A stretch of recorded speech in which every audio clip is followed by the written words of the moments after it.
여러분 안녕하십니까, 강신업 변호사입니다. 이제 APEC-K가 열립니다. 자, 오늘이 28일이죠. 내일 29일 트럼프가 한국에 들어옵니다. 그리고 내일 한미 정상회담이 예정되어 있습니다. 그런데 한미 정상회담에서 무역협상이 타결될 것인가? 미국 측에서 아직은 아니라고 말했습니다. 이재명도 벌써 초를 치고 있지만 미국 측에서 아직은 아니라고 말했습니다. 그러니까 한국에서 얘기하는 거를 들어줄 생각이 없다는 거죠. 도널드 트럼프 미국 대통령이 29일 이재명과 정상회담을 가질 예정이지만 한미 포괄적 무역협정이 최종적으로 체결되기는 어려울 전망이라고 지금 분석이 나오고 있습니다. 미 재무부 장관이 아직은 아니다라고 밝혔기 때문입니다. 트럼프 대통령의 방한 기간 중 합의를 마무리하지 못할 가능성을 시사한 것으로 해석이 되는데요. 로이터 통신 등에 따르면 트럼프 대통령과 아시아 순방 일정을 동행 중인 스콧 베센트 미 재무장관은 27일 일본 도쿄로 향하는 대통령 전용기 안에서 취재진과 만나서 한미 협상이 정상회담 29일 중에 타결될 것이냐라는 질문에 아직은 아니다라고 생각한다고 답한 것입니다. 이어서 세부사항을 많이 조정해야 할 뿐이며 매우 복잡한 협상이다. 세부사항을 많이 조정해야 할 뿐이며 매우 복잡한 협상이라 이렇게 얘기를 했습니다. 근데 다만 거의 마무리 단계에 와 있다라고 또 얘기를 했습니다. 그러니까 이거 보면은 말이죠, 세부사항을 많이라는 말을 썼죠. 매우 복잡한이라고 말했죠. 다만 그러면서도 마무리 단계다, 이 말은 의례적으로 붙이는 얘기이기 때문에 사실은 아직 많이 남았고 매우 복잡하다, 이런 얘기가 주가 되겠죠. 전체적인 틀은 잡혔고 이제 세부사항을 정리하는 중이다 라고 얘기했는데요. 그러나 매우 신중한 태도를 보인 겁니다. 전체적인 틀이라는 건 3,500억 원을 투자한다는 거. 근데 이재명이 그걸 덥석 받았다가 지금 난리가 나는 거 아닙니까? 우리가 3,500억을 무슨 재주로 만듭니까? 근데 그걸 무슨 재주로 만든다고 한 것인지 이해가 안 되는데, 일본이 했다니까 우리도 할 수 있을 것으로 생각했는가 본데, 일본은요 전 세계에 돈을 제일 많이 빌려준 채권국입니다. 일본은 미국에 빌려준 돈만 해도 그 정도 돼요. 그러니까 이미 미국에 가 있는 돈만 해도 엄청나게 나가게 있기 때문에 그거하고 조금만 어차피 빌려주는 거 미국에 조금만 더 빌려주면 되는 거야. 그러니까 일본은 타격이 전혀 없어요. 원래가 채권국이고 다른 나라에다가 달러를 많이 빌려주는 나라이기 때문에 외환 보유구도 충분하고, 그 다음에 엔화 자체가 기축통하고 일본하고 우리를 비교하면 안 되는 건데, 이재명이 짧은 지식으로 경제 깡통 말이죠. 그러니까 전혀 이 가늠을 못한 게 아닌가. 우리가 일머리를 알아야 되죠. 일 잘하는 사람은 일머리를 알고요, 또 가늠을 잘해요. 딱 가늠하는 거 아니야. 딱 눈대중으로 딱 치면 그냥 거기가 중앙이야. 그냥 예를 들어서 못하는 놈은 자를 갖다가 막 갖다 줘도 중앙을 못 잡어. 근데 잘하는 사람은 그냥 눈대중으로 그냥 딱 저기가 중앙이면 거기 중앙이야. 이게 전혀 안 되는 거야. 깡통이야, 깡통. 그리고 경제 깡통, 경제가 이렇게 깡통일 수가 있습니까? 호텔 경제학 할 때부터 알아봤지만 경제 공부가 전혀 안 돼 있어.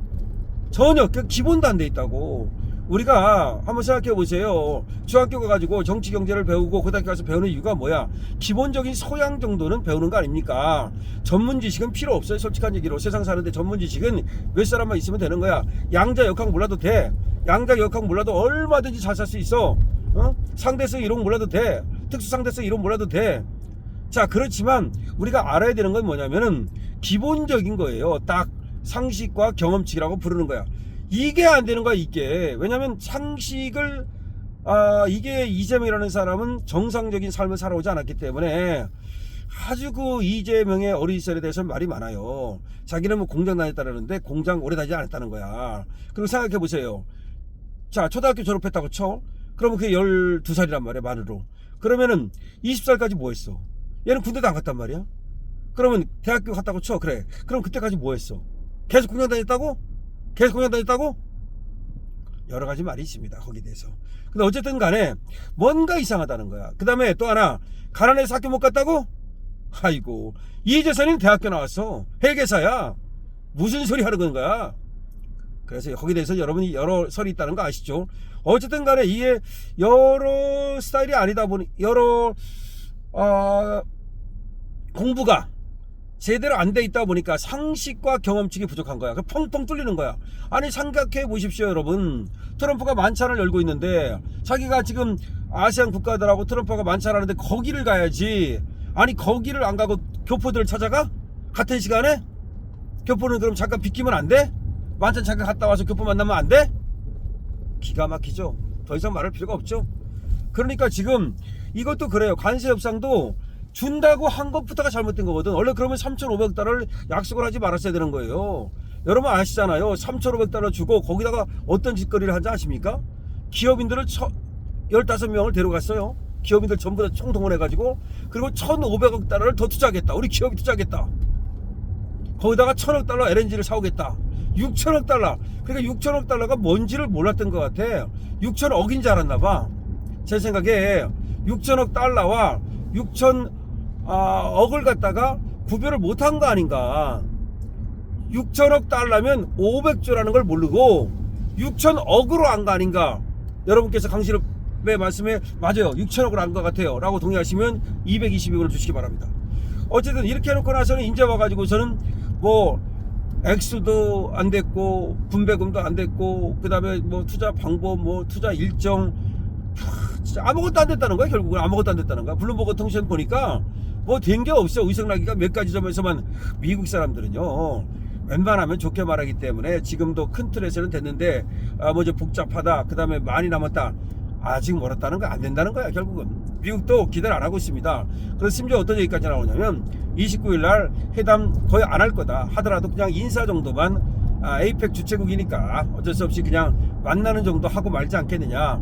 그리고 실제로 지금 혹시 29일 내일 김정은 만나러 판문점으로 떠나는 거 아니냐. 극적이죠. 그러면 난리 나는 거죠 뭐. 김정은 만나러 갈 것 같은 생각이 들고, 지금 트럼프가 그런 얘기를 했습니다. 만약에 필요하다면 한국의 일정을 더 연장할 수도 있다라고 하면서 김정은에 대해서는 굉장히 관심을 갖고 있어요. 그런데 이재명에 대해서는 전혀 이재명 이자도 안 꺼냅니다.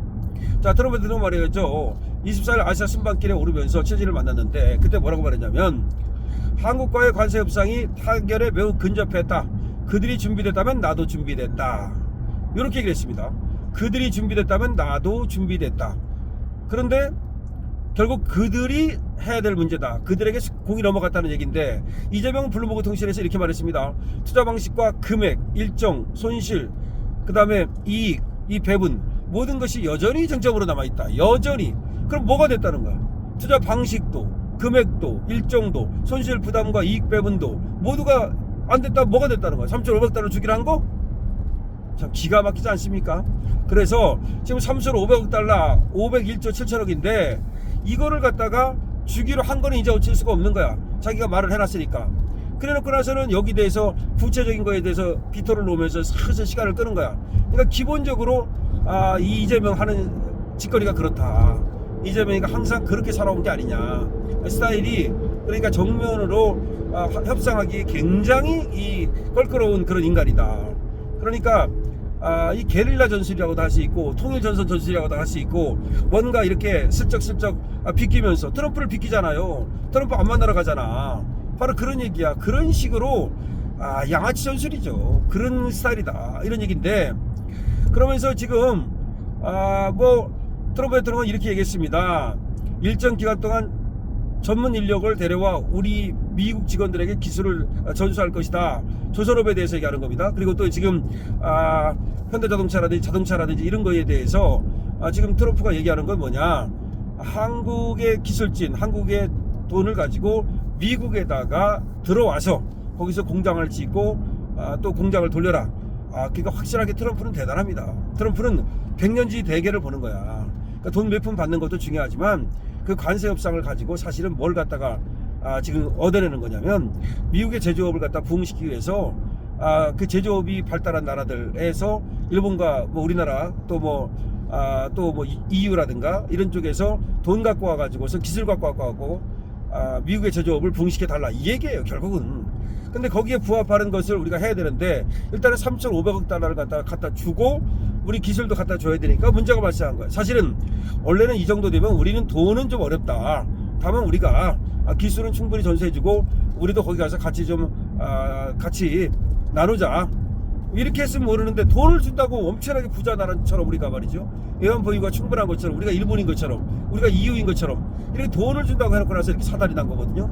자, 어쨌든 간에 지금 트럼프 그다음에 또 재무부 장관 모두 협상에 기대를 걸지 않고 있습니다. 그러니까 큰 틀에서는 합의가 됐지만 아직도 세부상 남은 것이 많다. 미국 측도 그렇게 얘기하고 있습니다. 이재명도 또 그렇게 얘기하고 있고요. 결과적으로 관세 협상은 물 건너 간 겁니다. 관세 협상이 물 건너 갔기 때문인지 우리나라 벌써 지금 주식이 오늘 많이 떨어지고 있는데, 그거 오른 것도 상당히 의심스럽다는 말이 나오고 있는데 어떻게 될지 한번 봐야 되겠습니다. 어쨌든 관세 협상은 제가 어제도 말씀을 드린 대로 쉽지 않을 것이다. 여러분도 그걸 이해하시고, 그 다음에 트럼프가 언제까지 인내할 것인가, 혹시라도 관세를 50%로 올리는 것은 아닌가, 이런 거에 예의 주셔야 됩니다. 강시엽주입니다.